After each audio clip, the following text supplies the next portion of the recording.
Welcome everybody to Sonderling Inc, episode 17. I have some players starting at the top of the list this week. Hello, my name is Holocol, playing a human fighter, also called Holocol. I am Inter. I'm playing a human rogue called Horgold Wolfswift. I am Satet. I am playing a half-elf bard named Tuco. I am Surtur, playing a kobold ranger called Grunthos. Alright, and some stuff happened last time. If someone wants to give a recap. We started last session with intruders on the boat. Unknown intruders at that time to us. We confronted, defeated, and brought back to port. One destroyed shield guardian and one deceased human. The human was the lawyer of the orc that claimed to own the ship. We discussed our findings and our need to investigate the original thing we set out to investigate, which was the mysterious flying ship with a bunch of corpses on it, with the Orkland City Guard. Left the body and the shield guardian in the city, and took off, retracing the steps of the boat as far as we could tell from the journal, the log. We sailed to I forgot the pass's name. The Highland Narrows Pass. Yeah, the Highland Narrow. I looked at it and said, that I have to remember, and I forgot. The Highland Narrows Pass to a village just on the Orkland side of the mountain range.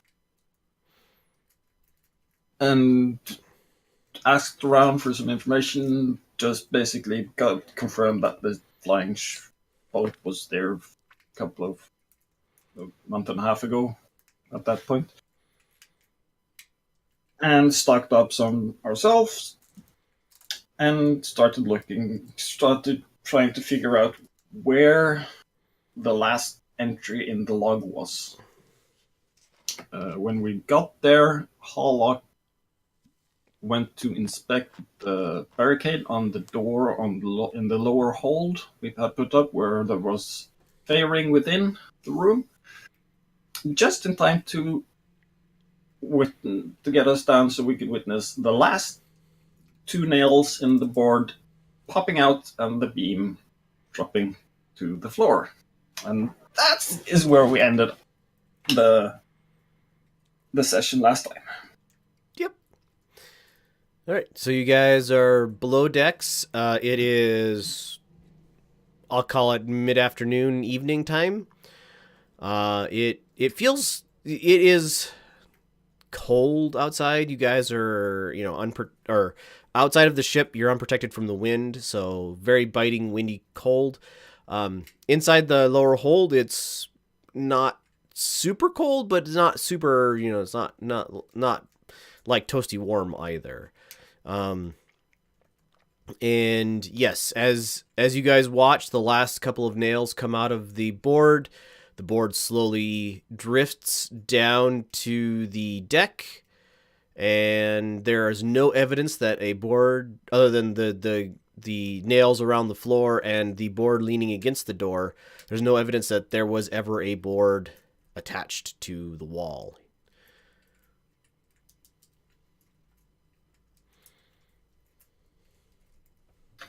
I draw my spear and wait. Okay. I'm not going anywhere near the door.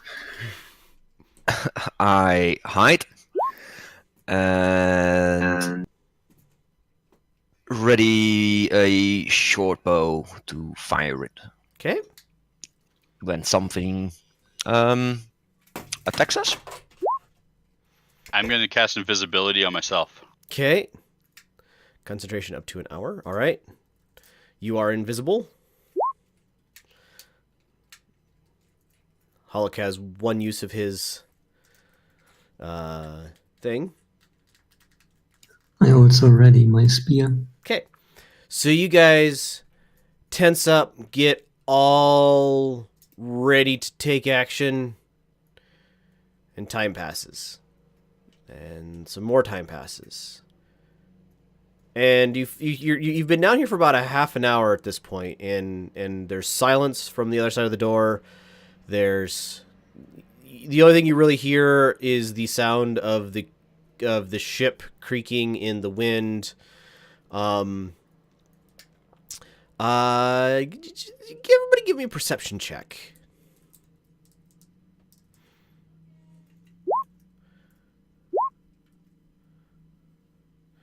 It's 13, 10, 16, 10, 14.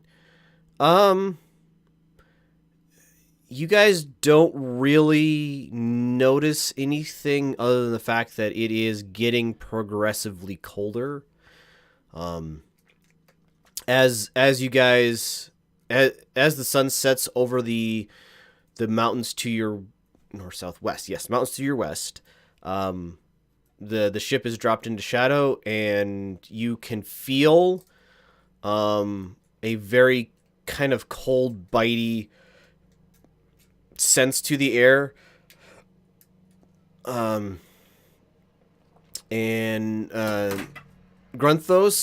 you think you see a soft blue light emanating around the door frame from the forward lower hold, but it's just at the edge of your perception, and it's being interfered with like other lights that are around.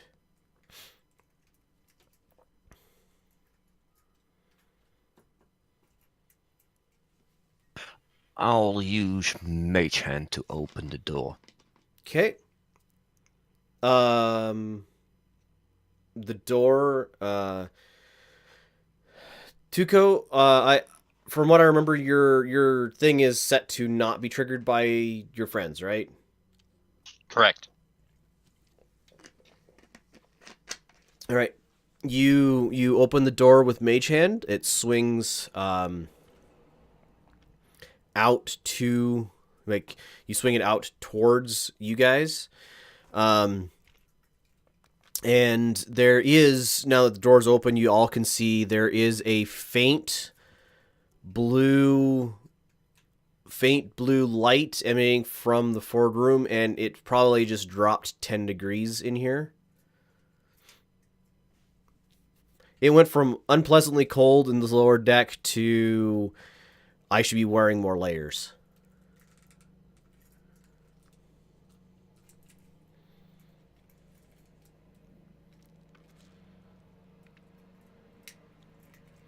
At least my feet are protected. Yes. I bought this last time. Do I feel something from the fairing? From where you're at, you can see the fairing. It is where the blue light is coming from. But I cannot tell if it is active or not. Arcana. You could have it with advantage, Hollock. No. Yeah, it looks like a fairy ring.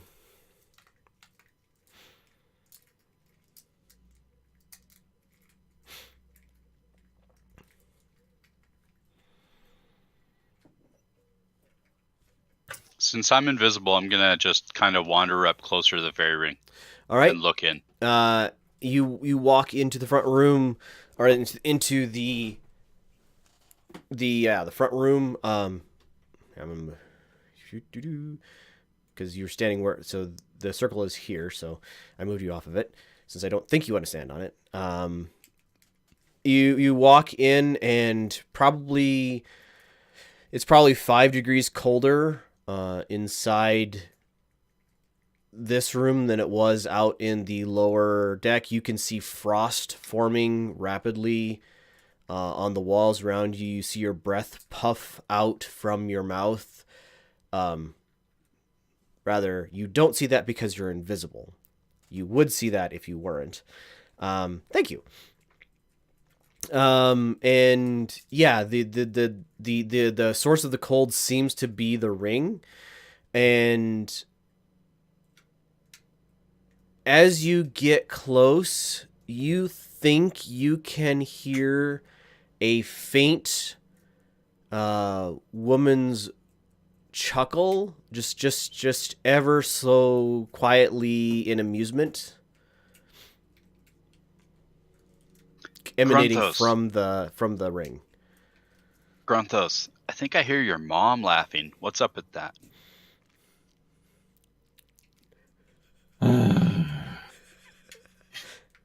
No, really, come here. I can hear someone laughing. I'm actually I'm going to move that way, but I'm not going to go in the door. I'm going to go upstairs and start surface searching the rest of the ship.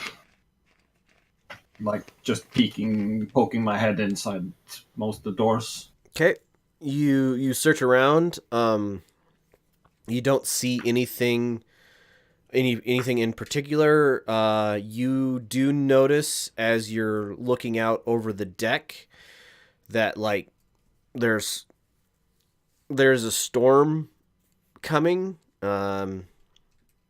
Off in the distance, you see heavy cloud cover gathering. It's coming up from the south, and you're not exactly sure if this is. You're not exactly sure what this is like. You've lived here long enough. You know that the storms or rain would have to come up from the south because to the west is a shield range of mountains, and the systems don't really get past there very well. So storm clouds approaching from the south.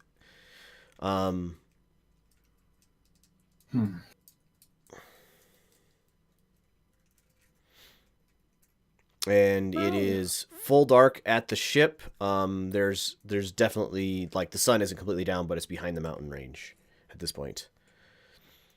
Can I just hang my head over the railing on the correct side to see if I can spot any anomalies around the lower hold? Yep. The lower hold, you see a rime of frost forming along the lower hold. It's like you could kind of see that it's growing in a patch out from where that would be, where that the fairy ring would be.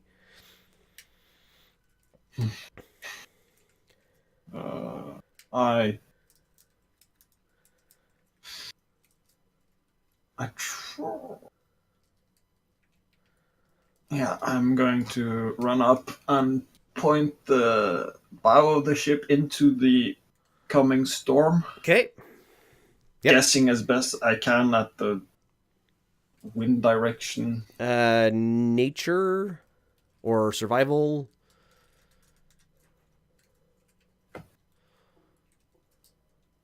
12? Yeah, you think you got it. You think you got it pointed. Everybody else who's below decks, you guys feel the ship turn and face a new direction. It feels like it's under control. After I've done that, That's trundle an off option. back down. There's a storm coming. I just pointed the ship's bow towards it.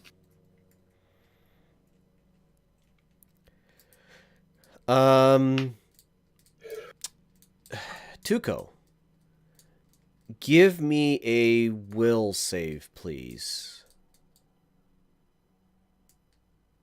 As I can see it, we got two options: explore the fairy ring, or destroy it if we can. Is will Constitution? Wisdom. Sorry, wisdom saving throw. This is good enough.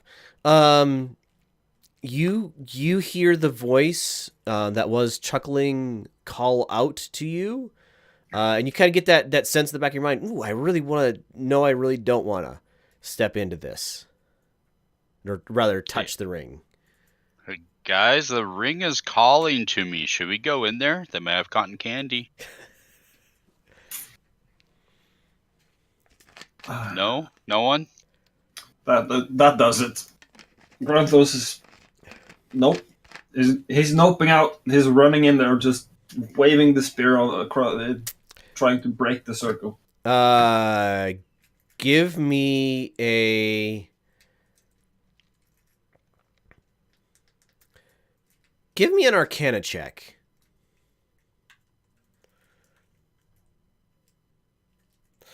$11. You okay? It doesn't go horribly well, or it doesn't go horribly badly. You swing the spear at the circle. It lights up.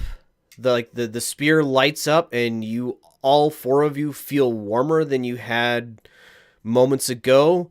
And you like try to like drive the spear at the circle.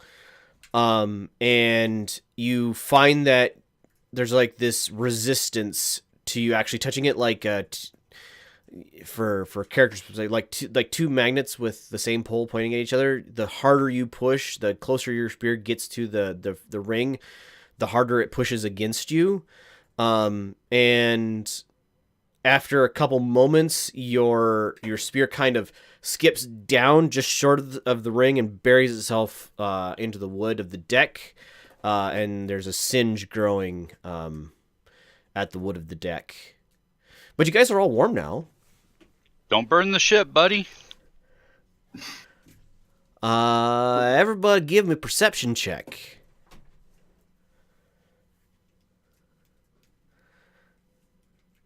Four, 16, 14.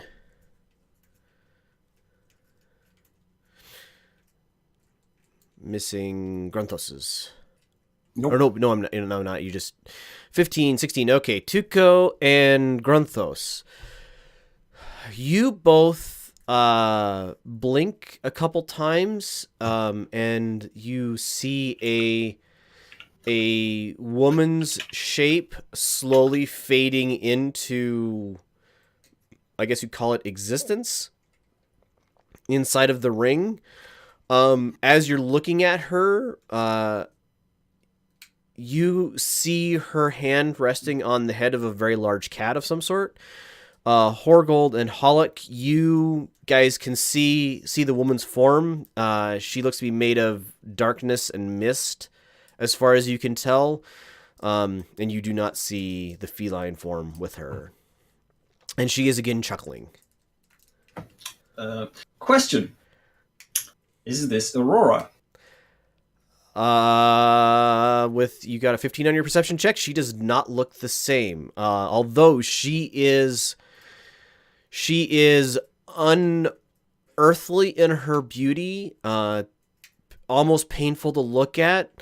As you're like looking at her features slowly crystallize, and I use that term specifically, crystallize into like realistic. She looks elvish, sort of.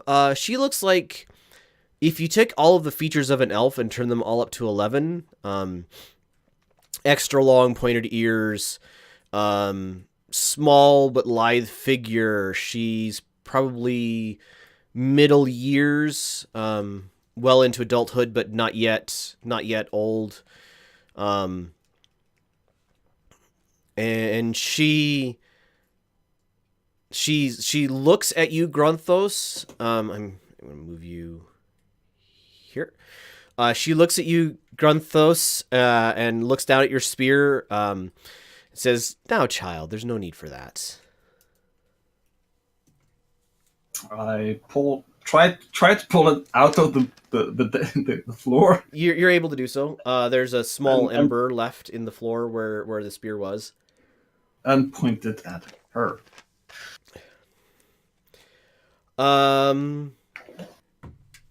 Yes, I'm aware that will most likely mean I'll have to roll some kind of sanity thing. She smiles at you and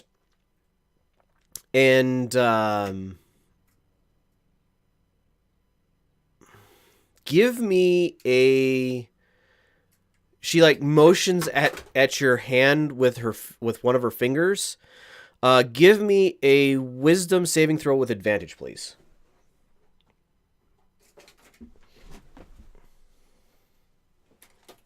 And I dropped my thing.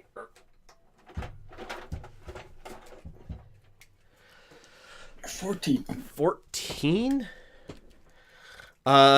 You find you point your spear at her, and you find your hands like turning the spear away from pointing directly at her. You're not like putting it down to the floor or dropping it, but you're definitely no longer pointing it at her. And her like expression cracks a little bit at the fact that you didn't just drop your spear. But she recovers well, and she looks around at the four of you.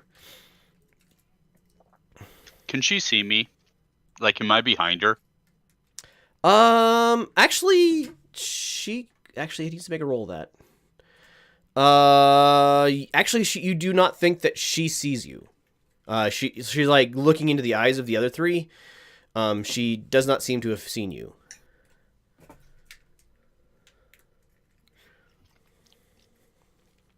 Just so I understand how it works, it says that I invisibility goes away if I make an attack. Does that happen the instant I make an attacking motion, or once like the attack, like if I do something? I guess what I'm wondering is timing. Does invisibility go away in time for me or for them to react, or does it go away when I do the attack? I could basically get a free attack. It does not go away for them to react. It goes away. It goes away basically after you have acted. You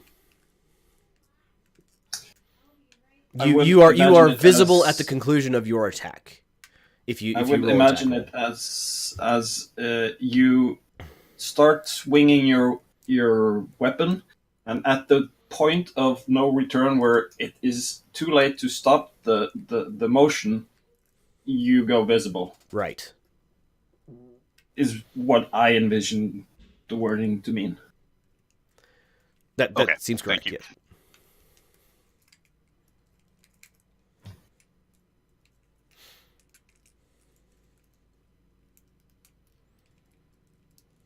Yeah.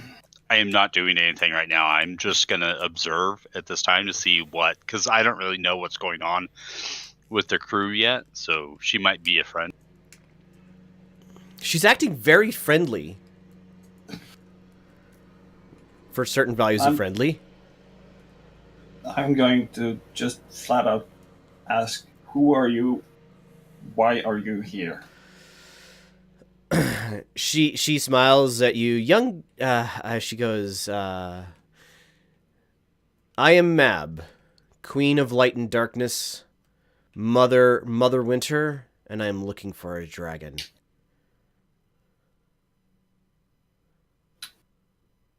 What dragon?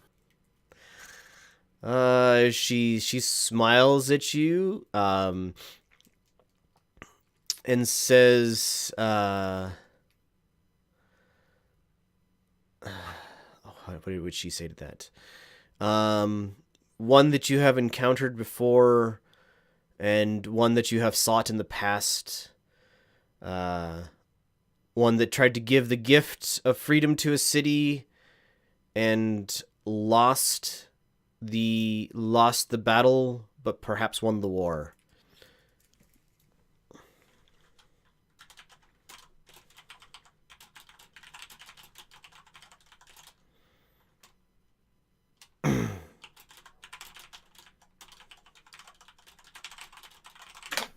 I have encountered no such dragon.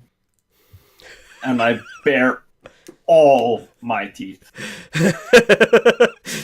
she Like half snarl, half grin. right? She goes to move past you, and therefore triggers the, like, as she steps out of the fairy ring, triggers the sigil of warding, whatever it's Glyph called. of warding. Glyph of warding, thank you. With the color spray. Or whatever. Tuco, what did you have on the glyph, and what? Hypnotic pattern? Yeah, something like that. Yes, it was hypnotic pattern. Okay. Can you give me that spell, please? No. I mean, so that I know what it does? Yeah, there you go.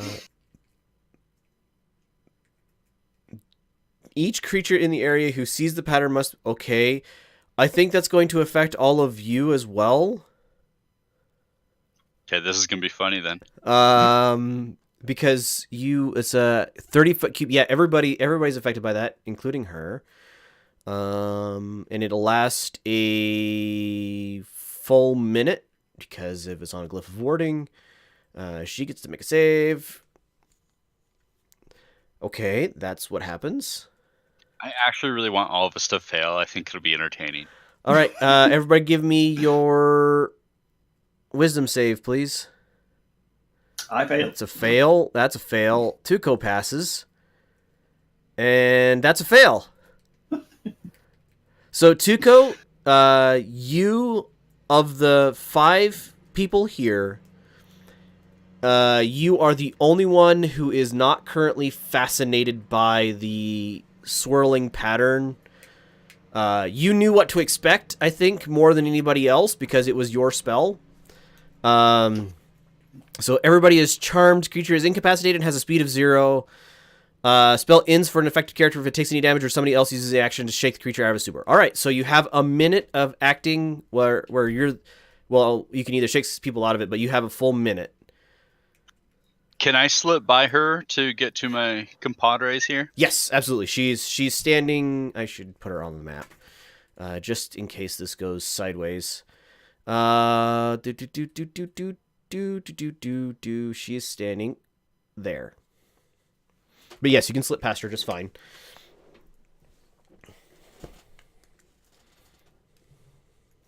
Okay, I'm going to go step on Grantha's tail, flick the ear of Horgold, and tickle the armpit of...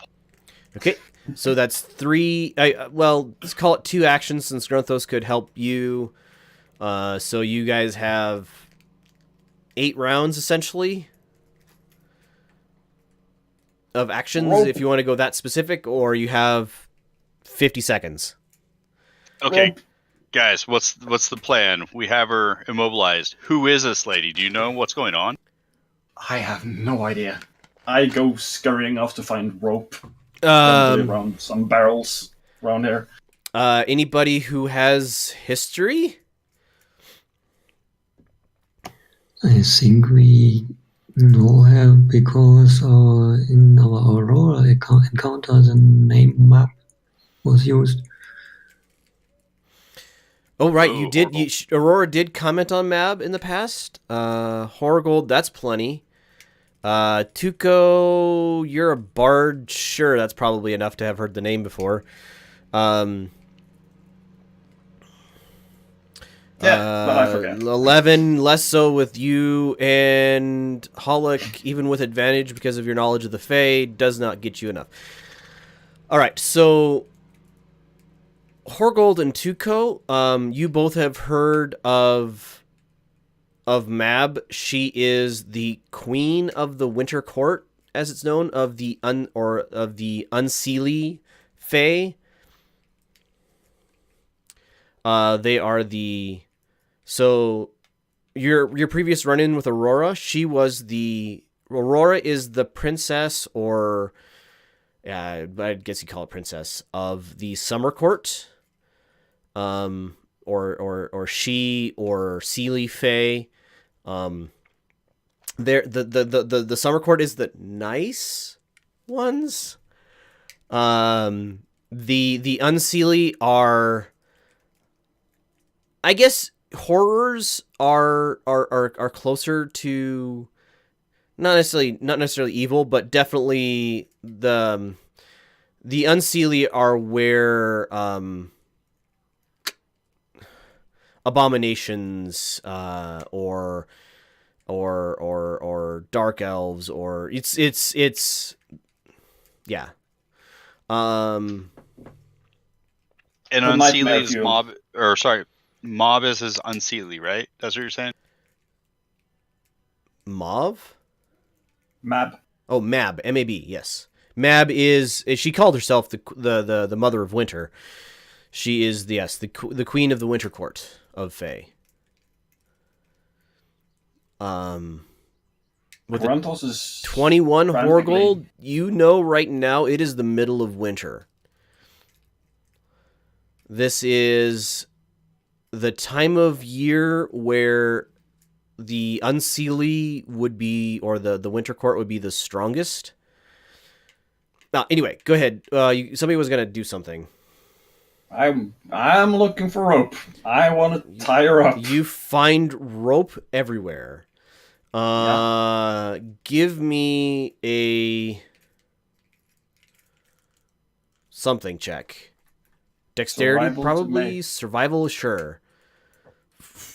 There's no rope use skill anymore. 17, all right. You think you have her fairly well tied up. Can we throw Don't- her back in the Fae ring, guys? Yeah, I don't think rope will hold her. Yes, you can try to throw her back in the Fae ring. Let's try to throw her back in the Fae ring and then try really hard, all of us, to destroy the Fae ring. Or throw her off the ship. And fly away? Well, we need Or to I destroy will the jump. Fae ring. We could jump in the Fae ring and leave her the ship. No. No. No. You don't want to no, be in no, her world. No. No. All right, you've got about 4 rounds of actions left after tying her up, and commenting on throwing her overboard and jumping into the Fae ring yourself. So what do you want to do? My plan is throw her in the Fae ring, try to destroy the Fae ring. Yeah, I agree. I start trying to drag her. She's gonna get another check because you're interacting with her, but she's gonna do it with disadvantage. She continued to. Wait a minute. What would her? What's your spell DC? I don't know what that means.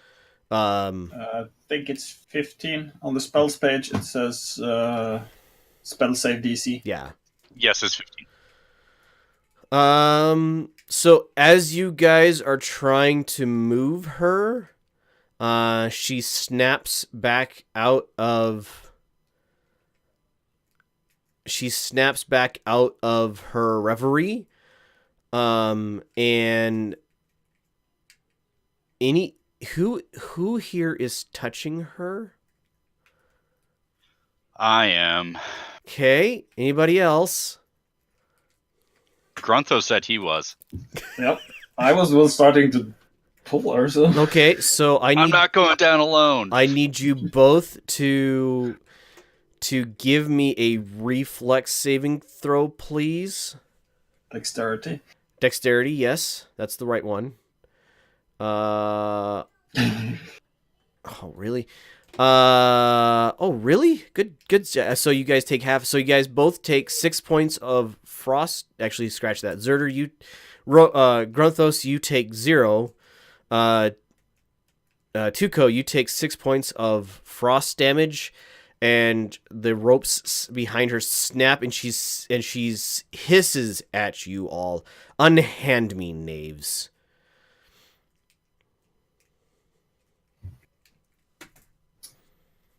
Unship yourself.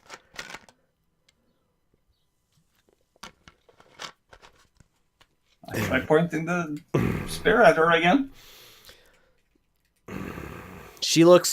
she's looking progressively more frustrated.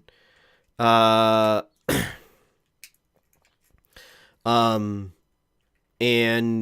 she says to you all, I feel like we got off on the wrong foot. Well, you did kind of arrive unannounced. She blinks at you and just incredulously, would you prefer I had knocked? There is a doorbell installed for a reason. She walks over to the door and knocks on it. That's better. Now, how can we help you? I am looking for a dragon. What's the name of the dragon? She raises her eyebrow. And she looks at and she says, "I believe you know her as Anya."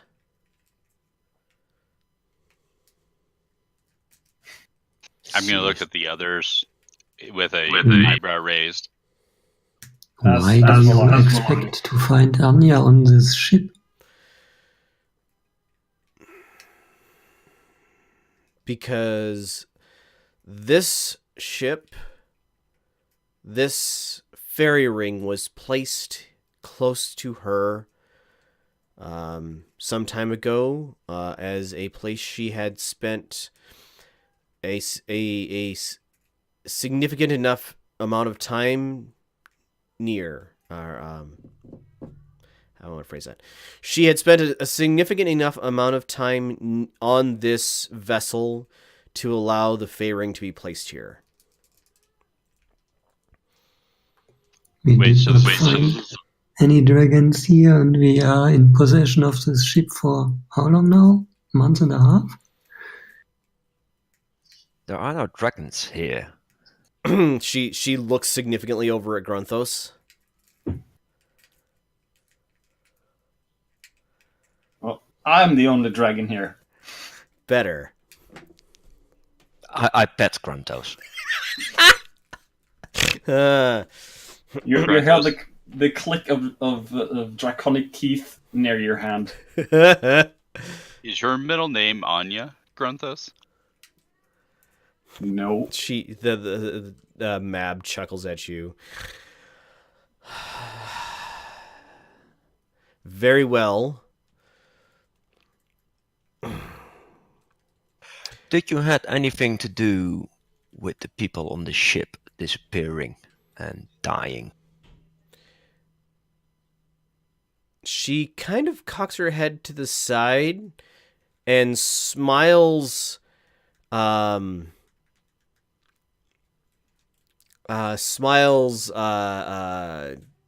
incredulously. I'm trying to think of the proper word. Mysteriously, I guess. She answers your question. No. And yes.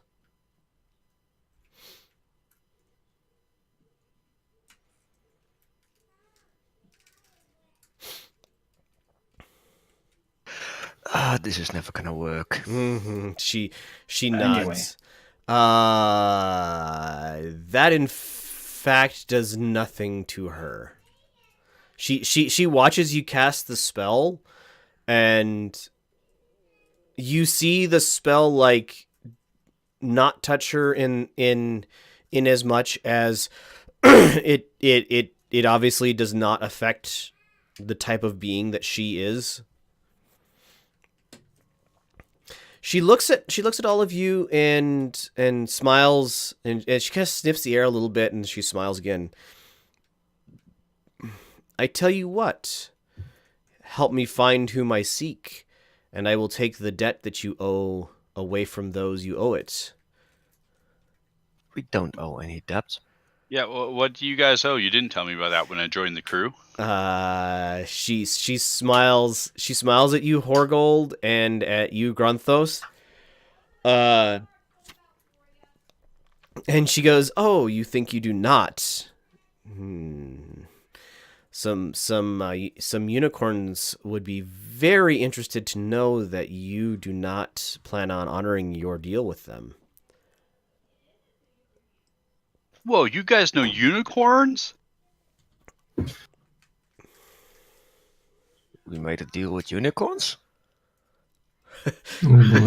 She She peels didn't- out some like tinkling laughter.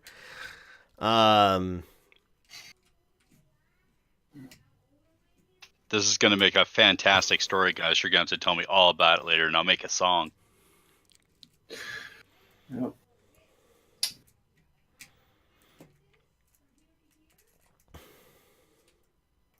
I'm going to turn to her and ask, "Is like, could you tell me more? I'd love to know more about the unicorn." Of course, I would love to tell you the story. Tuco, I would like an intelligence check from... Actually, just give me an intelligence check from everybody.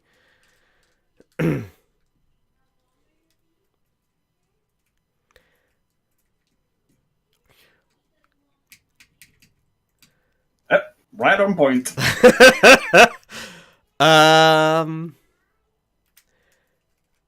So Tuco, she tells you, if nobody stops her, which she tells you about how Horgold and Grunthos and Hollock and your brother were traveling through the Feywild, seeking out an Iron Seeker. And she's how good is she doing at telling this story? I would like a will save or a wisdom save from everybody while she's telling you the tale. But nope. Everybody is enchanted as the enchant person spell for the duration of her tale. She relates how Grunthos and Horgold and Satet and Hollock were traveling through the Feywild and failing to catch up with their prey, and they came upon 3 unicorns who magnanimously gave them a ride along their path to help them catch up. So instead of being hours and days behind, they were mere minutes behind their prey. And she embellishes and tells tales of how hard it was on these unicorns and how much it hurt their feet to carry these lowly mortal creatures, and sullied themselves because, not virgin maidens and all of this, and they felt so dirty, and they are owed a great debt. They are owed the unicorns are owed a great debt by these 4 mortals. Although Hollock, and she kind of gestures at you, or she kind of gestures at Hollock. Although this one worked out a deal with a fairy princess to pay off his debts upon completing a task, and therefore currently owes nothing. And she, as the deal winds down, Tuco, you find yourself suddenly no longer... You sullied those unicorns, exactly. No longer affected by the cold that still surrounds you. And she smiles at you and says, a parting gift for you. Thank you. I will turn this into a fabulous story and give you credit. I'm sure you will. Tuco, give me a wisdom or intelligence, whichever is greater, with advantage, to see how well you remember this, or how well you mark this tale down in your memory. There you go. You think you can repeat it word for word, And the cadence, and if you are really into it, you think you might even be able to weave the charm person's spell along with the tail of it. This is fantastic.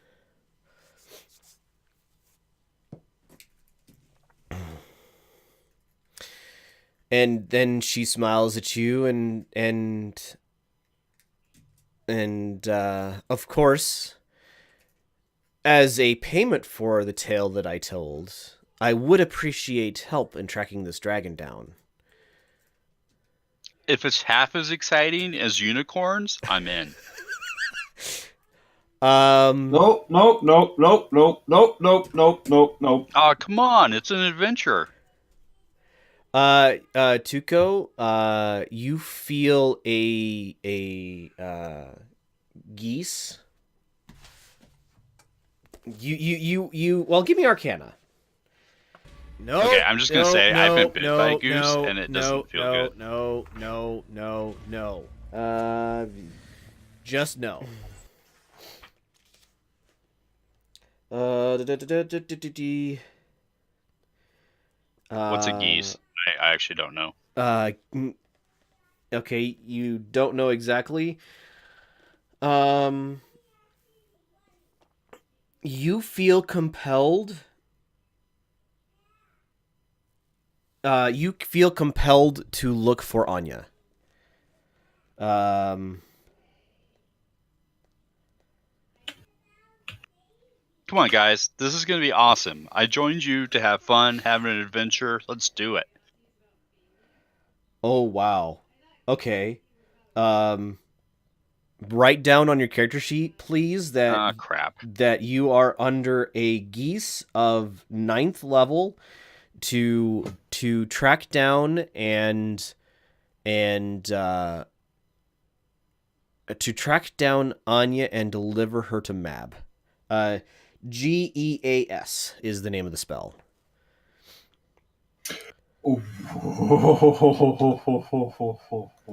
I'll go ahead and read it out. You place a magical command upon the creature you can see within range, forcing it to carry out some service or refrain from some action or course of activity as you describe. If the creature can understand you, which you can, it must make a wisdom saving throw, which you did. No, you didn't. Make your wisdom saving throw, please. Or be charmed for the duration. While the creature is charmed by you, it takes 5d10 psychic damage each time it acts in a manner directly counter to your instruction, but no more than once each day. Tuco, 14 is not enough. A creature that can't understand you is unaffected. You can issue any command you choose, short of an activity that will result in certain death. This sounds like an activity that will result in certain death. No. Well, you might get another save if you think you're going to die in trying to do it, but it's not certain immediate death. You can end the spell early by using an action to dismiss it, so she can end it anytime she wants to. A remove curse, greater restoration, or wish spell also ends it, assuming they are cast at the equivalent level, so a 9th level casting of those. When you cast a spell using a spell slot of 7th of 8th level, its duration is 1 year. If you cast this spell using a spell slot of 9th level, the spell lasts until it is ended by the one of the spells mentioned above. So you are under a permanent geese to seek out and return Anya to Mab. Do I know that? Does my character know this? You have an inkling that she did something to you. Like you heard her tell you to find Anya and return her, and you felt like I guess I would call it a chain upon your soul, and so you don't feel like, or you don't.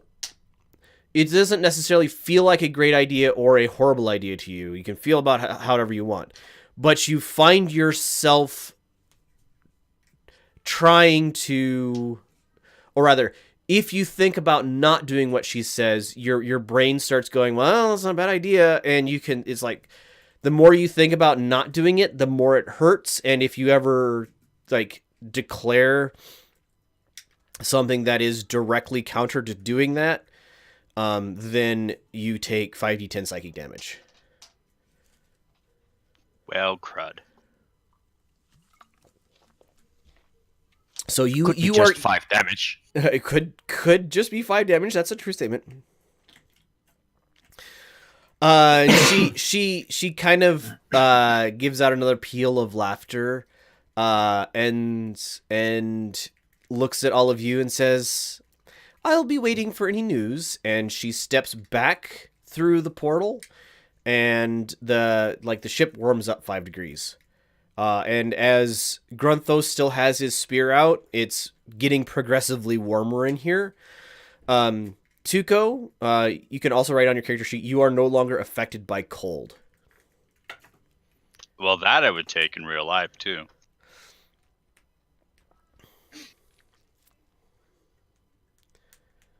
No. I want to be done with the Feywild. I think we will never be done with the Feywild.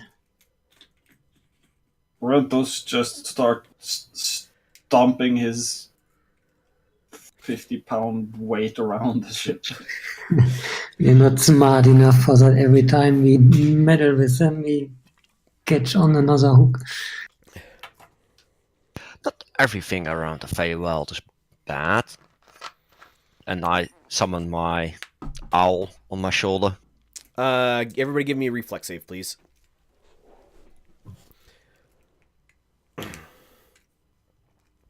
Dexterity save, thank you. Tuco, you're good. Hollock, you are knocked prone. Grunthos, you keep your footing.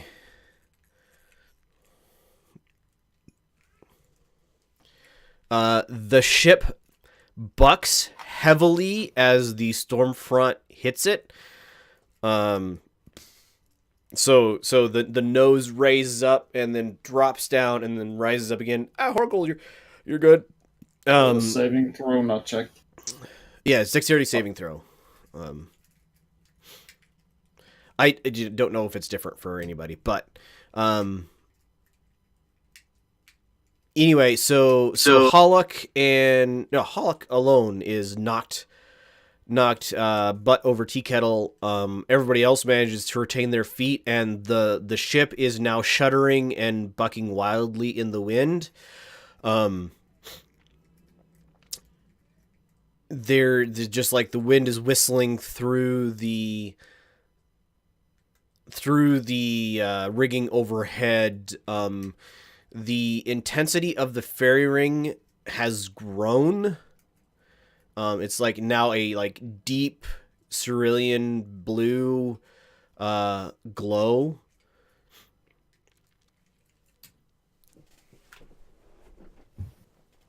I help Hollock up. I shout, we need to find somewhere to put the ship down. Help me come help me look for somewhere, and run up to the quarterdeck. All right. You have you get up on the quarterdeck and you have your spear in hand. You see this storm rage around a sphere just beyond arm's length for you, Grunthos. The snow that is blowing into you melts as it hits the warm air surrounding you. The wind still buffets you, but it's not as intense as it would be otherwise. And I have a portable heater. And as you watch as the storm intensifies, the sphere of warmth around you slowly starts creeping in towards your body. Horgold, you okay? Do does your character actually have like the facial hair and stuff of your? Yeah. Okay, so your beard like icicles, like the wind and freezing rain pelt your face, and you feel icicles growing in your beard, and your hair freezes on top of your head. You wish you had a whole lot more warmth than you currently do from your clothing. I mean, you guys did find warm weather clothes below decks, but it's the chill is cutting, and so is the wind and ice. And you think you can get out on deck, but it wouldn't be very long until I would start making you make Constitution saves for hypothermia, essentially. Endurance. Endurance. Yep.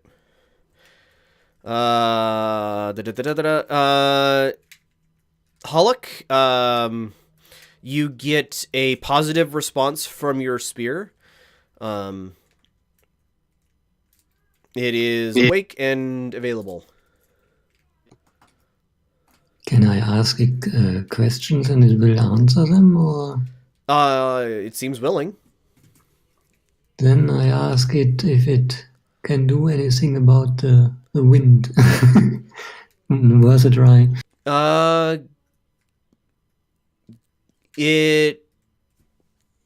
Yes, but I need to be out on deck. Okay.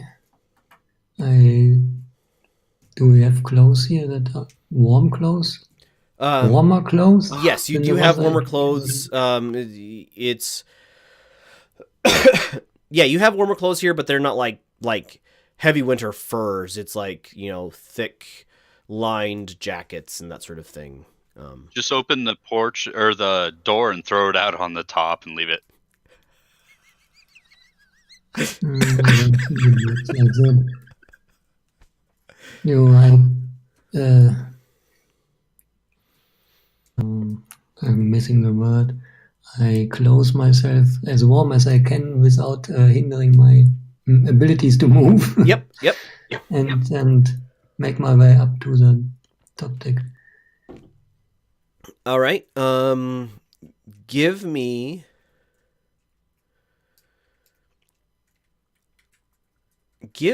a charisma roll with advantage. Hey, look at that.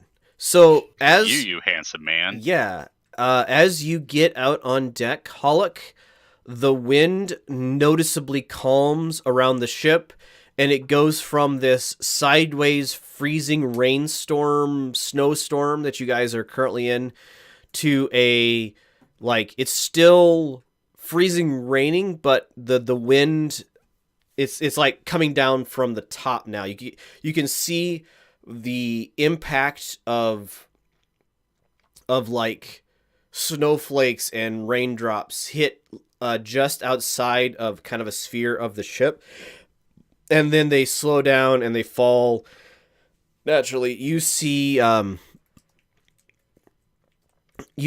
basically your spear is fighting the storm, and it is growing cold in your hands. Like holding it is growing colder and colder. You can feel it through the gloves and stuff that you're wearing, but right now you can still tolerate the feeling. Grunthos, you notice that the sphere of warmth around you is growing, and as long as you have a hand on the spear, it like grows bigger, but you have to have both hands around the ship, so you can't keep it all the time. Does that make sense? Yep. Okay. When I have enough time to keep a hand on, I try to keep the sphere of influence from shrinking too much. All right. Horgold, your beard after a few minutes melts enough just from the warmth of your face and the fact that you're not being blasted by the cold wind. The ice kind of you kind of pull it out of your beard a little bit, and yeah. You guys are in control of the situation currently. Then I'll go up to Grantos to see if I can assist. You get a acknowledgement, Grunthos. I'm frantically looking for some place where there's mountains, like a crag in a mountain or somewhere that can shield us. Someplace, even just somewhere that looks like it could be useful to just put down all the way and anchor up and hope the storm passes. Kate, Tuko, what are you up to? I'm still down watching the fairy ring. All right. When you felt the ship stop, like bucking and heaving when Hollock did his thing, the light glowing from the fairy ring, like dimmed slightly. Give me a perception check.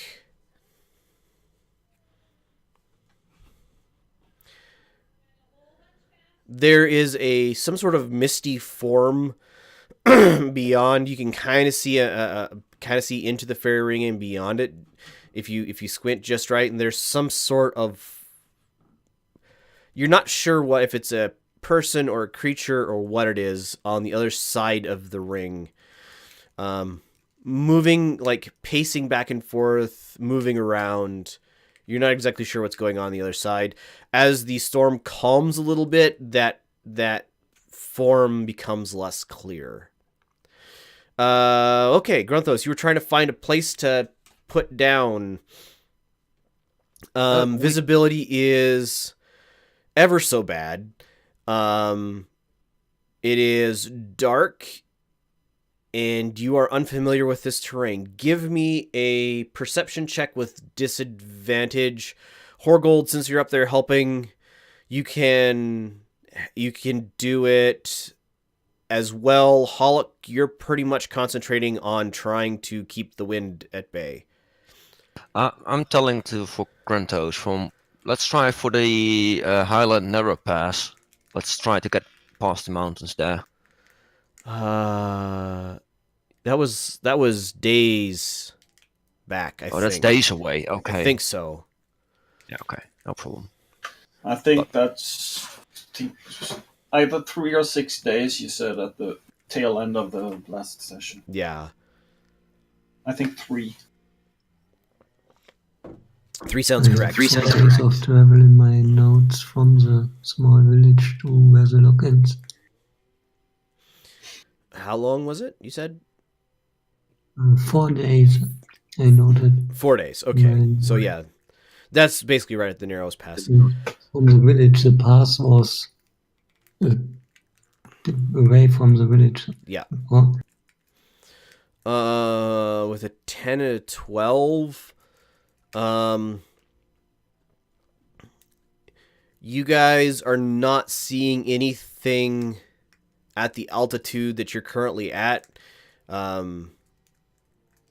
You think down would be a good idea. You have one small problem. You're not 100% sure how high up you are in the sky, and you don't know exactly how far down is from here.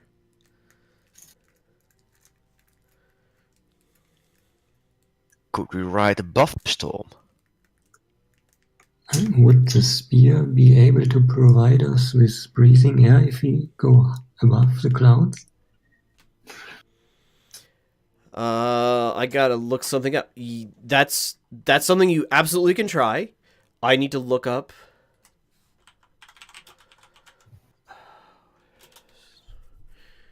I was thinking sort of the same thing, but at the altitude, we might need oxygen. Yeah, it's gonna be pretty cold as well. Even without the storm. Yeah.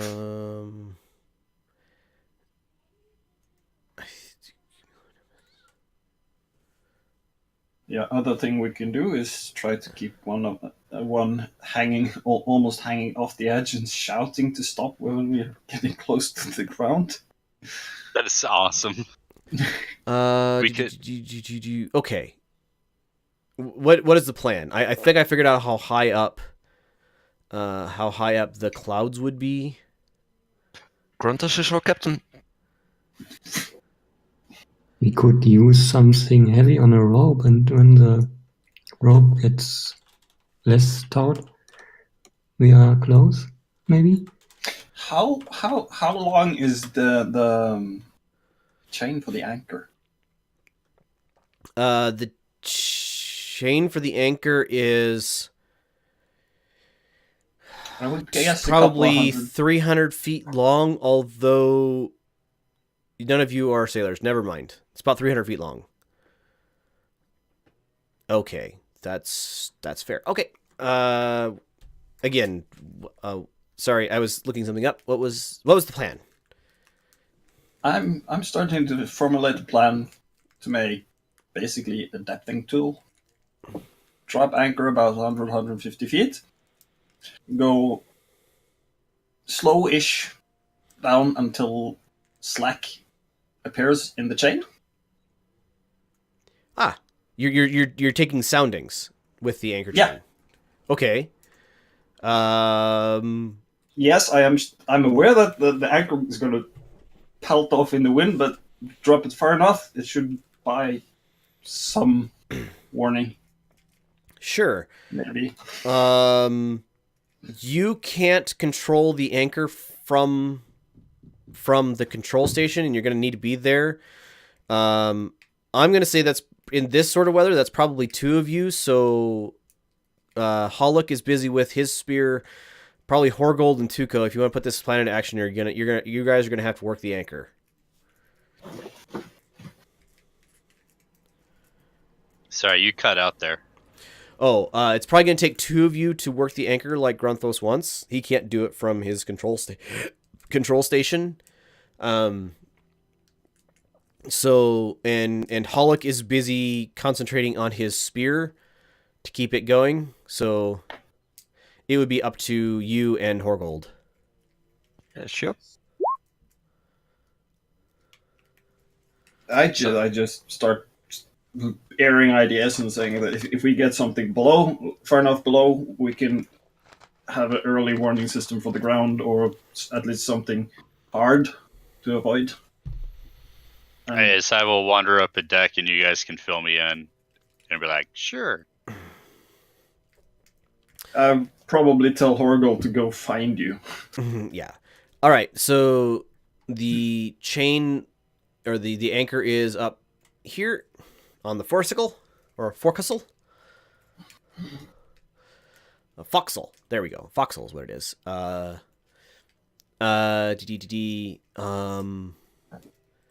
I need. All right. So putting this plan into action, I need a perception check.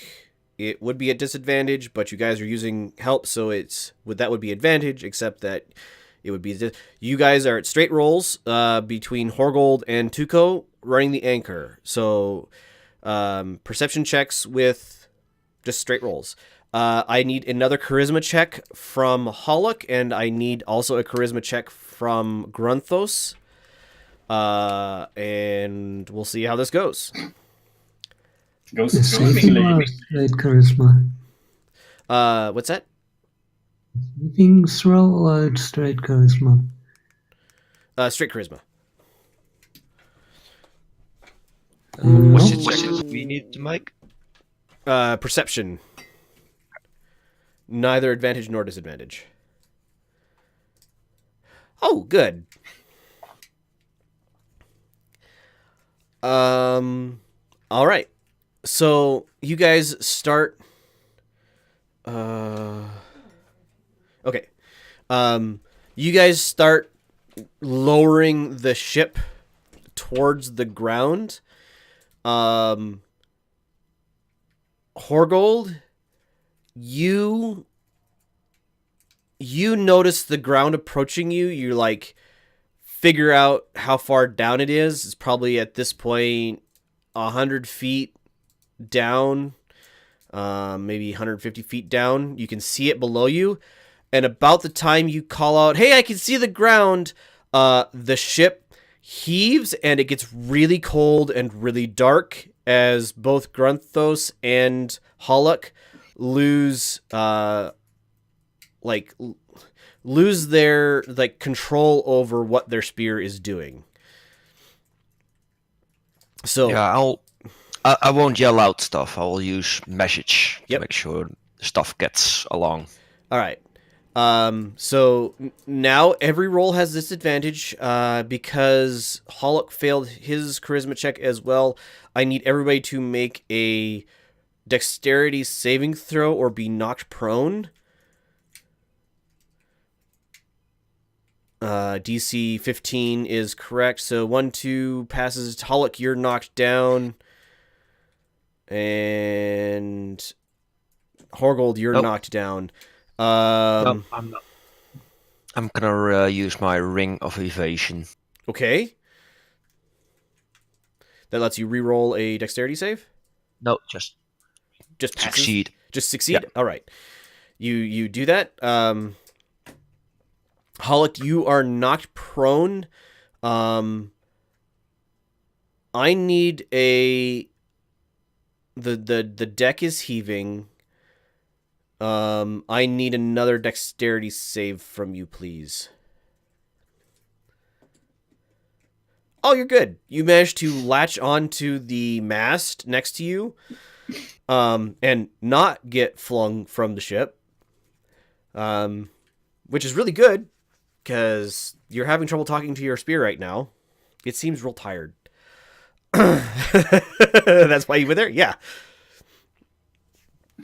All right. You guys are 100 feet up, but it just got cold and dark, and you've lost track of the ground again. But I can guesstimate, I think, Yep. dropping at a certain rate for X amount of time should not catastrophically ground us, at least. You've been driving this ship for a while now. Is what you've been driving, so you have some. That's fine. You have some. You have some pretty good control over this. You've never controlled the ship in a storm before. It would be at advantage because of your experience to do this landing, but it would probably would just be no roll at all. But it'd be a disadvantage because of the storm. At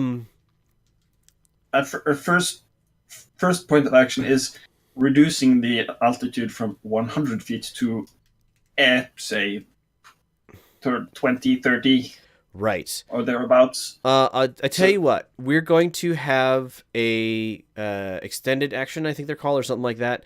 I need you to give me 3 successes before 3 failures. If anybody is helping out Grunthos, they can tell me how they're helping out and then give me a roll. Grunthos controlling the ship is at this point a dexterity, not a save, but just a dexterity roll. Yep. Yeah, for me it will be perception, I guess, to help him. Okay. That's 1 failure. That's 2 failures. No, I didn't help him. No, I'm saying you could. It's an extended task, so you could say I'm helping him by doing this, and then you get to roll one of the rolls. If you don't then want I'm to not have done gonna that, help him. then we can roll that back. But Yeah, then I'm not gonna help him. okay. It's like saving that saves, except Yeah, but I won't try to help you on your death saves by like healing you, but or comfort you. But or in this case, looking around the railing from, I think it's 100 feet. yeah, but with that roll, I could be diving 90 feet down, and you could still say it's 100 Yeah. feet. Yeah. That's true. So I'm not gonna help you anymore. All right, so I have 2 failures. Who else is helping out with Granthos or anybody, or is he just gonna have to roll again? I just try not to get blown away. Fair. That's not helping out, but good for it. Uh, Ooh, there you go. It's a dirty 20, so it's not 2 successes, but it is a success. technically, my first roll should be 2 failures because it was in that one. Oh. Don't do that. Don't give the DM advice. All right. That is a true statement. From that, we have 3 failures with no successes, right? Because I won't be that mean. I didn't notice it, so I'm not going to do that. Give me another roll, please. You have 2 failures and 1 success so far. 15 is a success. I would like everybody to make another dexterity saving throw because the ship is bucking wildly. DC 15. Horgold and Hollock are the only ones who did not get knocked over. Grunthos, your next roll will be at disadvantage. Tuco, give me another dexterity save. Tuco, you are now hanging over the side of the deck by the railing.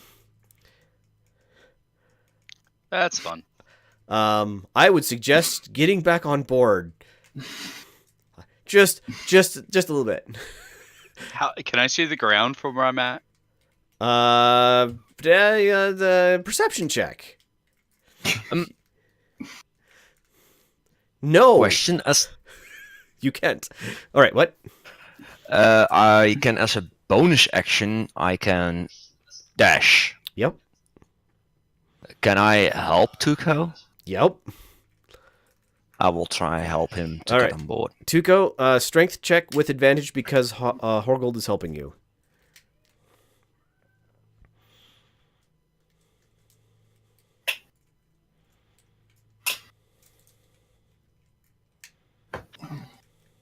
Sorry, what? Strength check with advantage because Horgold is helping you, trying to get back on deck. Never mind, you guys easily get back up onto the deck and are no longer... Tuco, you're no longer staring at the void of the lack of ground below you. At least you don't feel cold.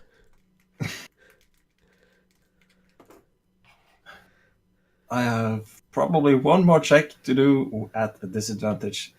But Yes, you have a check to do at disadvantage. I think I'm going to burn my inspiration, which I never used to gain advantage. So that just cancels it out. You are at a flat roll. Yeah.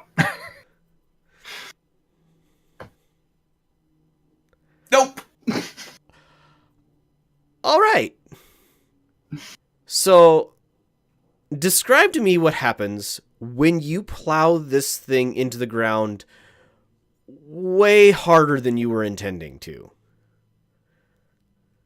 I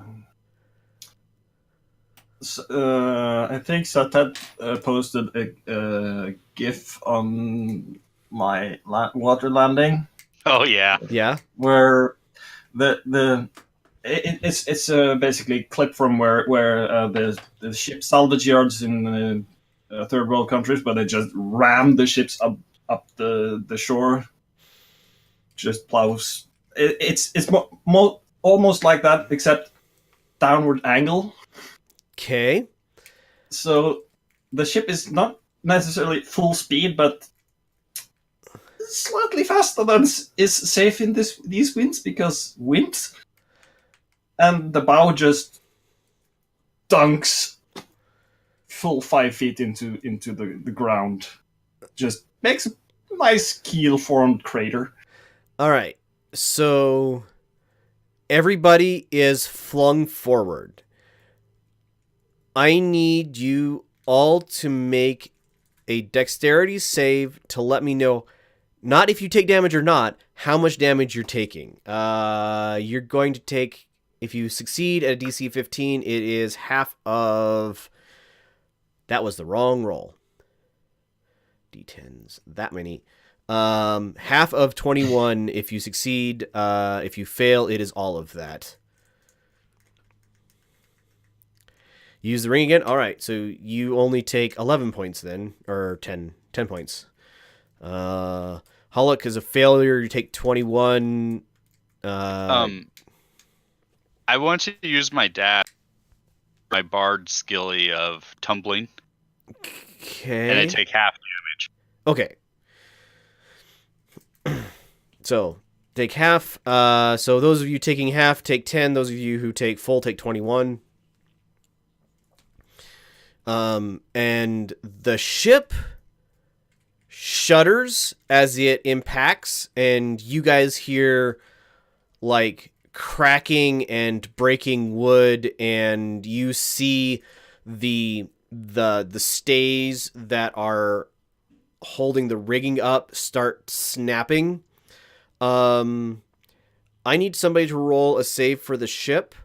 It is a DC 20 save. The ship is making a Constitution check with a +5 modifier. So 20 plus 5, D20 plus 5, and DC 20. I have a +2 to my Constitution. Anyone got better? The ship has a +5 for this roll. Oh, I understand. Grant assist the captain. Yep, I agree. Hey! Well, You are spirits are working. You are not dismasted. So several of the mainstays holding the rigging up snap and whip across deck. You guys are all feel very lucky that you were lying prone from the crash, because a 2-inch hawser or whatever rope under high tension snaps and goes flying across the deck fast enough to break the speed of the crack of the speed of sound being broken. And 3 of these snap in tight order. And then everything calms down. You guys are on the ground. It is currently blowing and freezing cold, but the ship is no longer bucking and swaying. It is very much on the ground now. I would assume it's borderline entrenched now. Well, get out of the wind. I am. I'm getting. Yeah, I'll go under below deck. All right. Light the I fire. try to get this, what is it, stove? Yep. Running. I'm And then gonna I check tend this. to my wounds. I'm gonna check the damage first. So Below deck. you head down to the bottom. You look down in the bilges underneath the floor here, Horgold, where the keel is, and basically that first section of bilge and stuff underneath the very front of the ship is just shattered, and there's like the ground is up higher than the bottom of the bilge used to be, and if you look on the bottom main deck forward, you see that the deck plates have been shoved up and are cracked. There are several rents through the floor. All of them go around the ferry ring. So the ferry ring itself is undamaged, but the step that the foremast is in the bottom is just trashed. And the shape of the hull underneath here is pretty beaten up, and the lowest deck is pretty torn up. You can actually see cracks in the walls in the front, where the wooden the stays, I think they are, the sides, the hull of the ship is actually cracked open from the like force of the impact. You're really, really, really happy right now that you're not floating in water because you would be sinking. Other than that, you don't see like the nose of the ship, like the front bottom nose of the ship is where the worst of the damage was. You don't see any major holes or anything elsewhere in the ship. Are there cracks that big that like people can just walk in, or just cracks that water can seep? No, there's no cracks big enough for like somebody to crawl through. Maybe somebody as small as Grunthos. You think if you got this thing flying again, the hole in the basically the bottom hull would be big enough for somebody to like basically stand up in or walk through. But right now there's ground there. Is there anything I could cast Mend on to just start fixing for now? I realize it's one object, but could I do like... It's a small object. I was thinking like... I realize I can't repair the hull, but, you know, like anything to just get started on. You could... Some of the like ropes and stuff for the stays, for the rigging, were frayed but not completely broken. Mend could help repair those. Some of the like minor cracks in the hull, maybe you could use Mend on to kind of close a little bit, but the major hole in the floor is not something that's going to be able to be mended.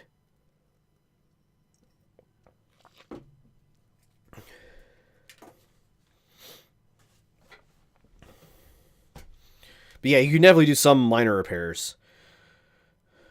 Yeah, I'm gonna nail up the door and make sure that this area is safe enough that nobody from the land can just crawl in, or no creatures can crawl in. Sure, absolutely.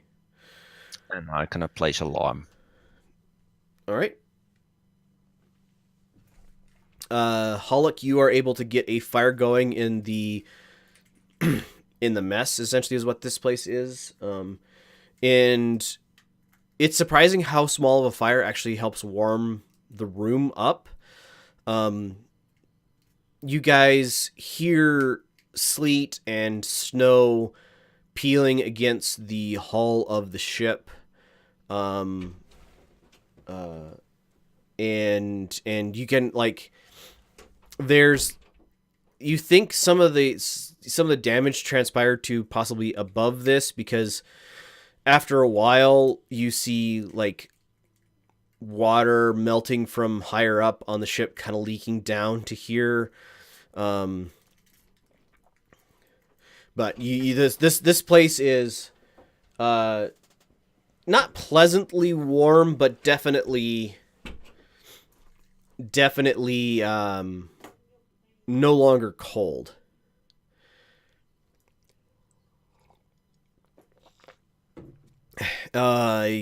Easily can make like a stew from the rations you guys got, which hearty and warm and smells wonderful. Great thing to have in the middle of a winter storm. And Tuco, you're strangely not cold. Well, I guess you know why you're not cold. I'm just going to go ahead and pull my coat off and sit there looking all bold. Right. The storm passes with the night. So, as you guys rouse, early in the morning, the storm has completed its journey past you. And looking out. Can I have a sideboard? Oh, sure. Sup? Yeah. I'm gonna use the other ring for the message. Yep. And at night, you know, in my own quarters, and I'm gonna message that Map, the Queen of Darkness and Light, Mother of Winter, is looking for Enya, and she should prepare herself for that. And if you got any information about how to defeat her or how we could help her with this mob, then I would like After a while, you get a message back through the ring that is a single swear word. And then probably a couple hours later, you get a small scroll with information related to Mab, and basically saying she is not somebody to mess with. Be very careful. Very manipulative. Very dangerous. Very powerful.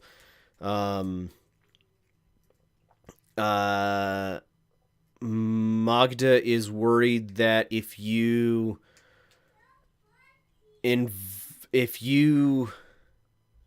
aren't careful, how do I put this? That Mab could get Anya again, and she and Magda doesn't want that, because she lost her daughter to the Fae once, and she doesn't want to lose her again. And basically gives a short. Yeah, this is several messages. You get as scrolls.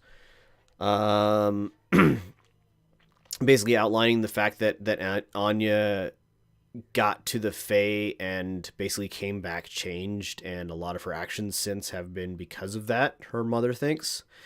And she really does not want, if at all possible, Magda thinks Anya would be happier dead than with the Fae. But she's like, if you can save my daughter, if you can't, don't let the Fae have her. And that's kind of what you get. I can give you more information on there's not a lot of information on Mab, but more information on what happened to Anya later if you're interested. Yeah, sure. Okay. Let's get back. Yep. I don't want the salvage title anymore. The ship's broke. The ship's only a little broken.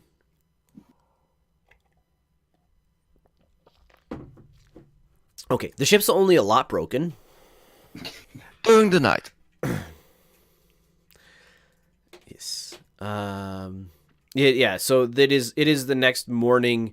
It is bright and biting and cold and clear and calm, and there's 2-foot snowdrifts on the deck of the ship, and there's giant snowdrifts all around you guys.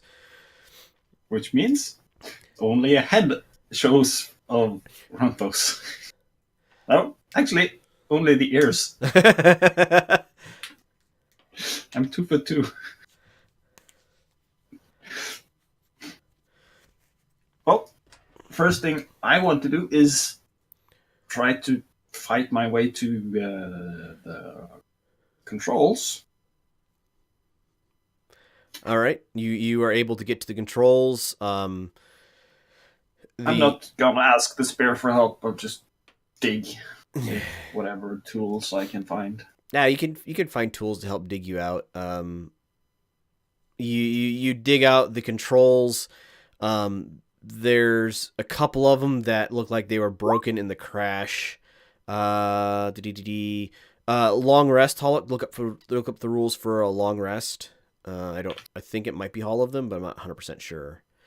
That is correct. Long rest is all the hit points. Okay. You think a couple of things were broken in the crash. You're not sure, but the bruise on your ribs tells you that it was, you flying into the controls that did the breaking. Yep. And but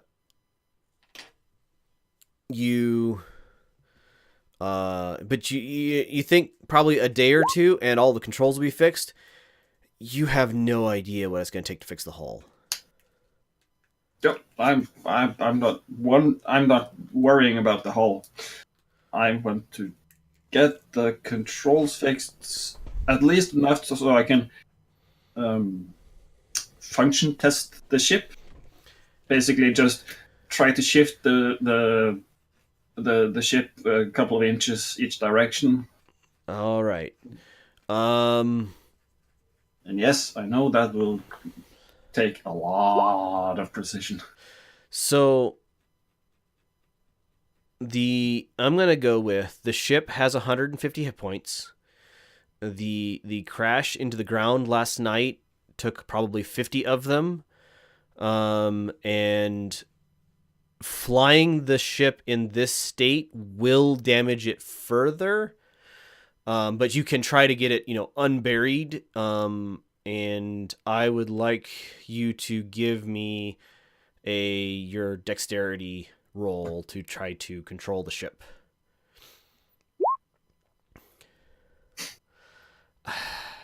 So with some shutters, you are able to get the ship up out of the dirt, you think, without damaging it further.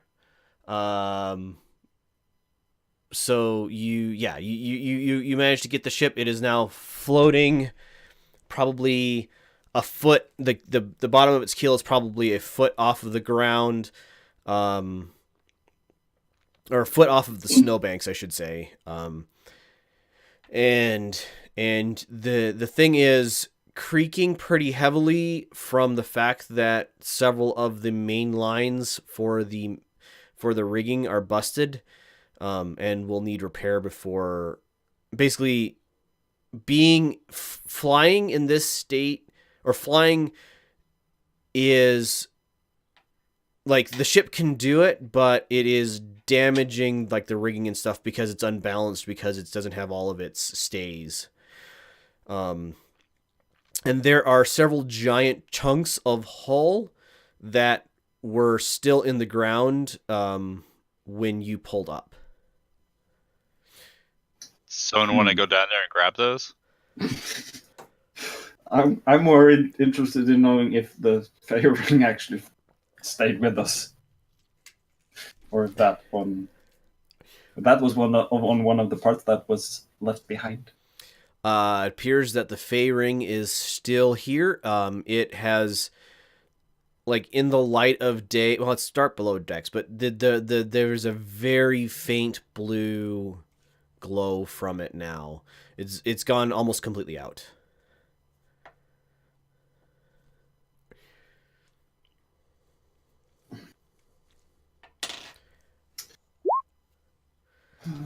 Can you fix the rigging? Maybe. It would be what skill would that be? Let's see what. Bring up Grunthos. Character sheet.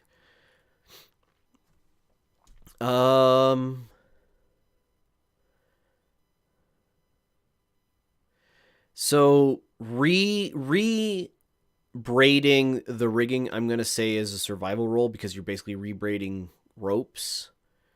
And that seems to be about the most fitting amongst all of the skills available. So yes, you can roll survival to try to tie the rigging back to where it was. I'm going to say, because you're unfamiliar with what it exactly is supposed to be like, it'll be at disadvantage.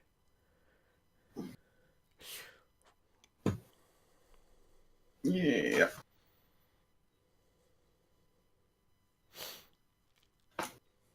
16. Okay. You spend some time, probably most of the morning, and you think you got it?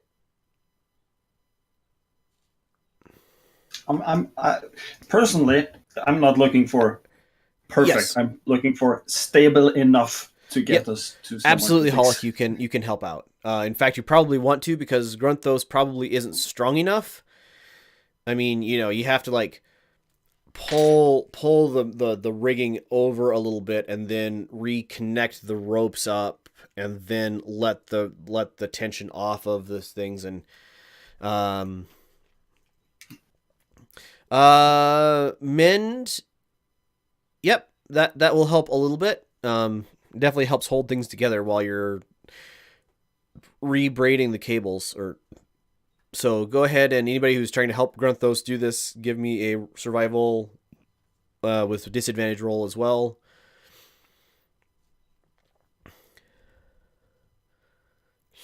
This is early morning. Yeah, this is early morning. I'm absent a little bit. Okay. Well, Tuco, you don't help, but you're helping with magic, so you don't hurt anything either, because it's not like you can screw up mend to the point of causing extra damage.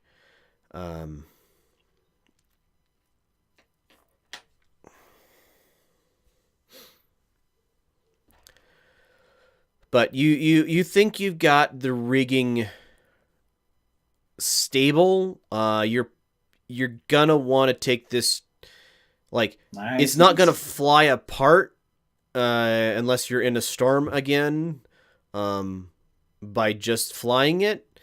But it is definitely something where you would want to travel to a shipwright to actually have done correctly, because these look like temporary repairs. Yeah. So, do we have a map? Yes. Yes. I want to know the nearest city that looks like it could have a shipwright. From here, Yeah. let's go to this one right here. So you Because guys, I'm guessing we're somewhere in this area, someplace. a little closer to, yeah, there. So flying directly over the mountains, the closest would be possibly Convergence. They do have a large river there, so there might be a ship right there. Other than that, it would be flying down to Orkland, essentially.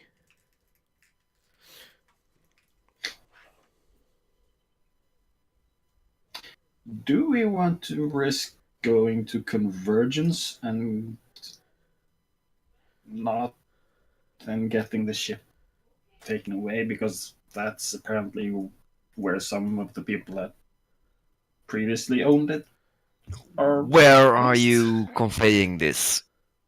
Are we all in the conversation? I don't know where you are, but I'm doing it on top on deck. I'm Early in the helping. morning, I'll be below deck. This would be probably late morning, early afternoon-ish. Oh, then I will Because- be above deck. Yeah. Because repair attempts. Yeah, you guys would probably... I mean, you guys can all be together for this. I guess it's up to you. If you're sharing this with Well- everybody, Grunthos, then you're sharing it with everybody. So. Yeah. The I actual would- map is in the captain's quarters, and so that's probably where you're having this conversation.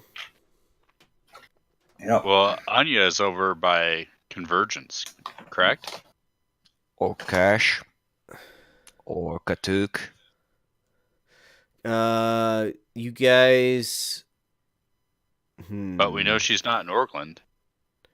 She's not in Auckland. Well, then I vote Convergence. I would avoid that area at this point, as they want this ship.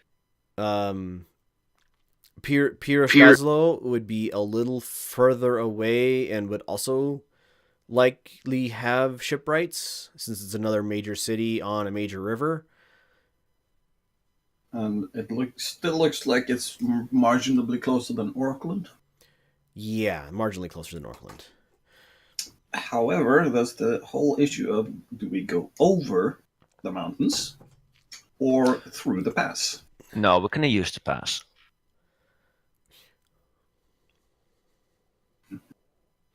But then we need to fly over Convergence. I So mean, maybe stay close to the mountains.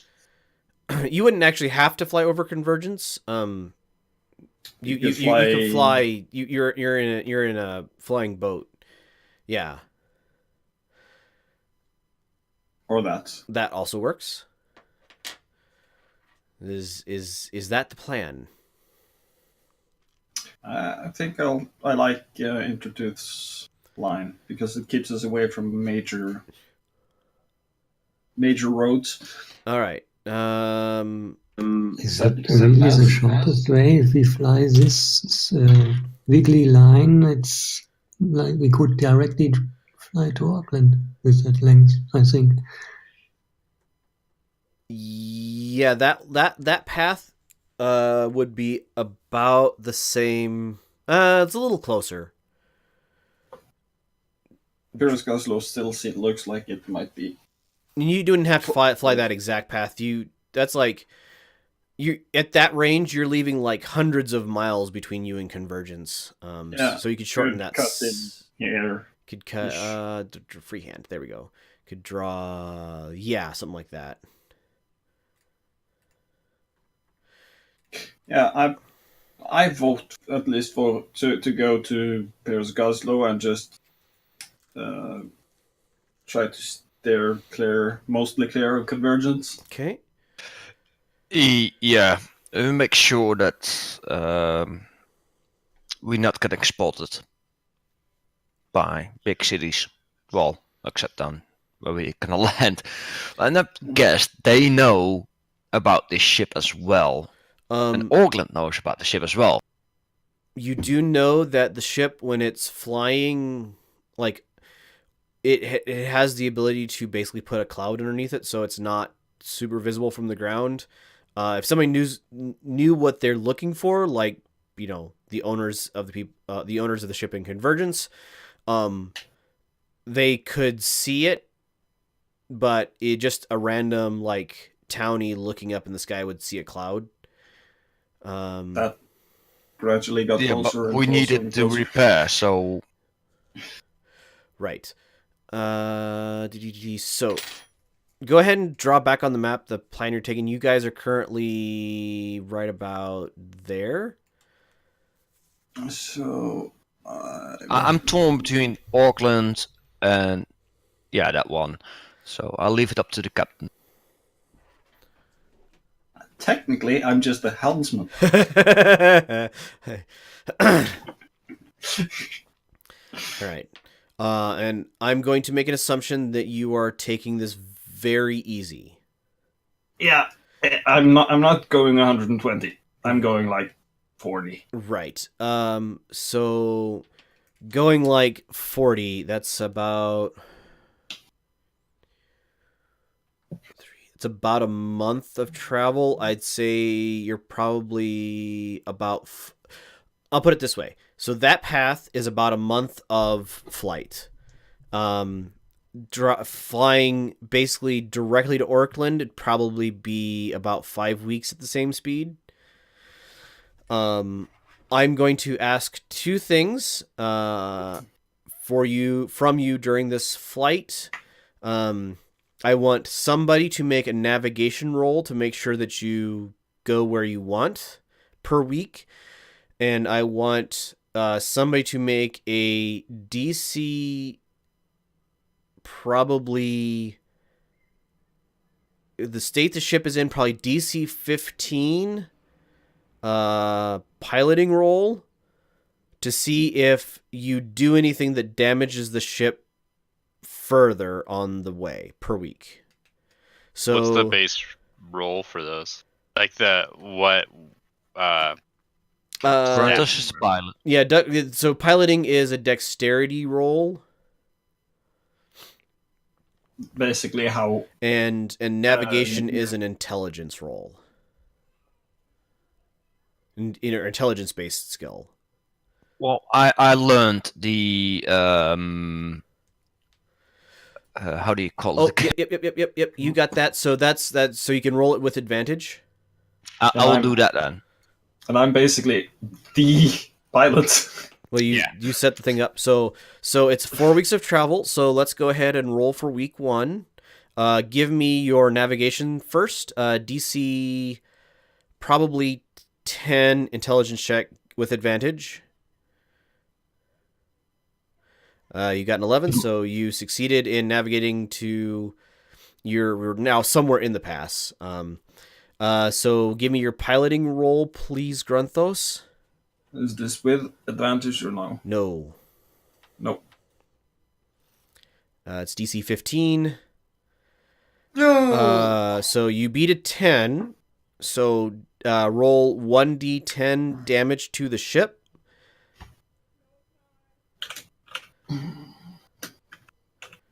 It had 100 of 150 hit points before. It now has 91 of 150 hit points. Somebody please be tracking that for me.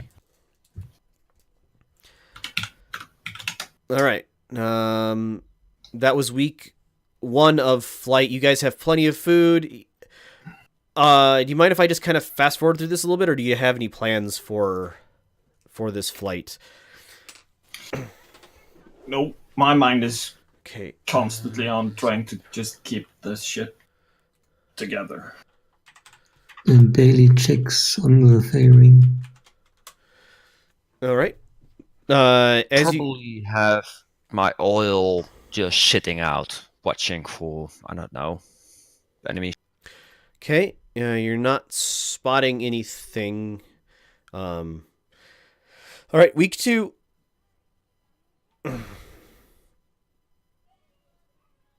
Navigate them, pilot.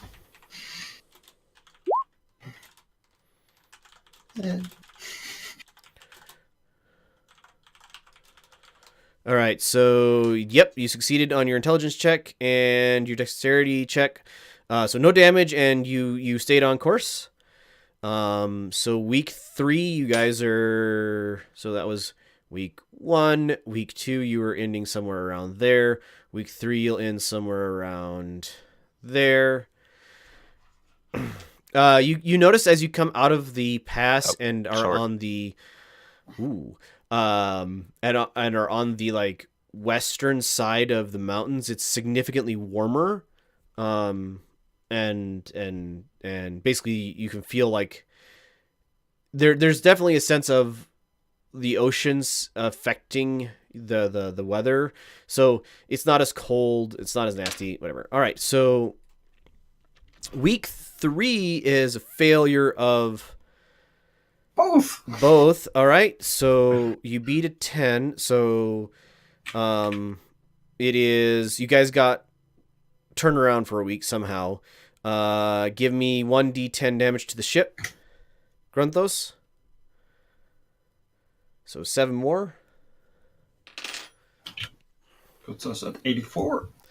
And I need to load up. I need to know what day it is. So do you guys still have potions in case we have to jump off the ship? Nope. They still have mine, I think. It is now. So it's 4 more days. 3. It's now the 3rd of Jet. I don't think I bought the potion. I need to know how long Jet's going to be this year. Okay.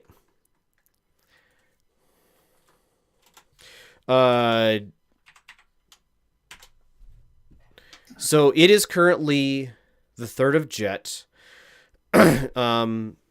You guys, as characters, have for your entire life experienced the month of Jet. For the players, I should give a little, and the audience, I should give a little explanation.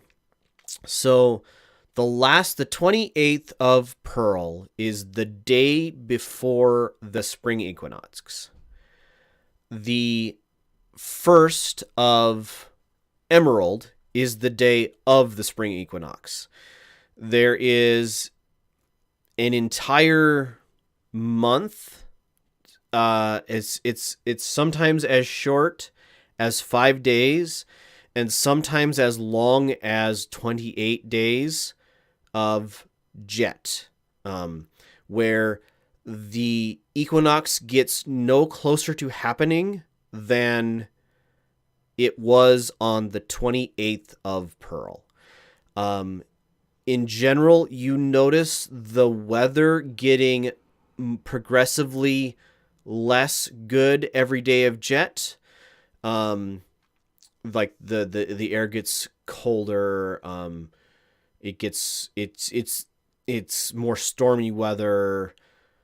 Ooh, it's jet. There's going to be storms. And so on and so forth. So that is what's happening right now. You guys, and during your entire, during hundreds of years ago, jet was always 28 days long. You guys have heard this history of there. It was always a full month of jet, and depending on where you lived and everything else, it was sometimes very hard to get from there to spring. During your lifetimes, jet has always been shorter than that. You don't know how long it will be. All right, so we're still 2 weeks out from Pirosh Gazlo because we missed a roll. Go ahead and it's getting stormy, so I would like your dexterity roll to be at disadvantage this month, Grunthos. And Horgold, you are at a straight roll. The little ring is basically what I imagined we sailed that week. Hold on. Can I don't know if you'll let me do this. Can I use my bardic inspiration on him before every roll? Yeah, I mean these rolls are like covering several days of effort and stuff, but yeah, I'll let you inspire. I'm willing. I'm you're a bard. You can inspire the crew to do great things over time. Woot.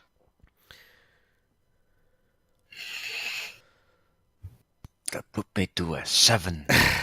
All right. Oh, this is rough. You guys you're getting progressively more lost. I think you guys are not very. I don't even anyway.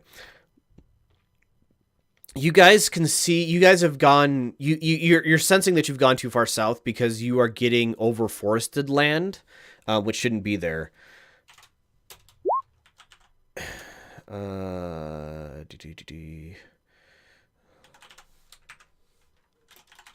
right. Yeah, with a nat 20. I mean, he had disadvantage, but he still rolled a 22. The nat 18. Yeah, nat 18. So the ship doesn't take any more damage. You guys managed to like carefully land during a couple of really nasty storms and weather them out. And then you get back up to flying. You guys, there's farms and stuff all over this area, but you can find hidden places to land and stuff like that. All right. Another week passes, and yes, you can still use inspiration.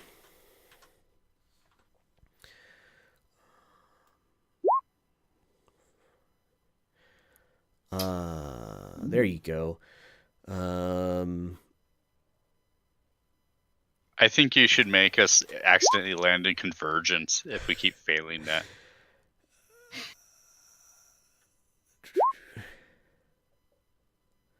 Mm. 14. Roll another d10, please, for damaging the ship.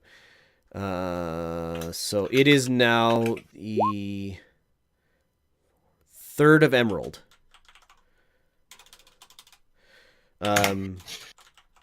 So you guys, the 14th of Jet was the last of Jet, and you can sense the world coming back toward right again on the next day.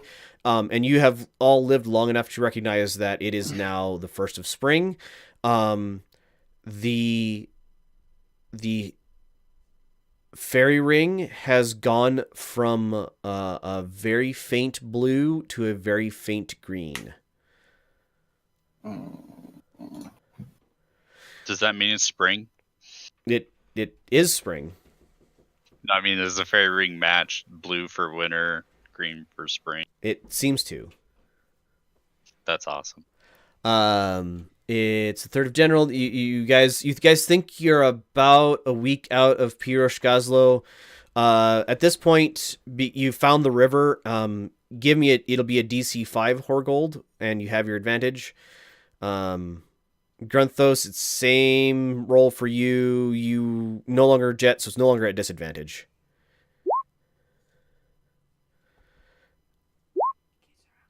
Okay. Hey, you guys are flying over the town of Pirosh Gazlo. You're a little hesitant to land in the river since there's a giant hole in the bottom of your ship. Hulk, this, I believe you grew up in this country. Correct?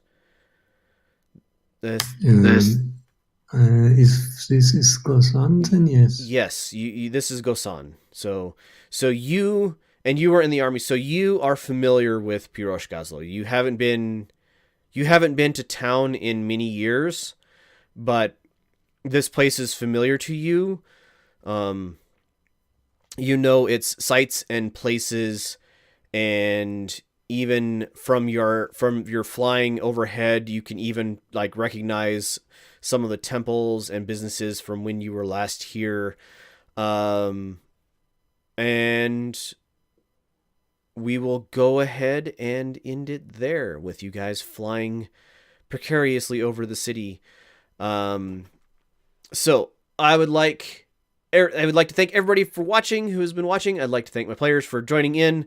It's been great having you here. I'll be back again next weekend. Thanks, everybody. Bye.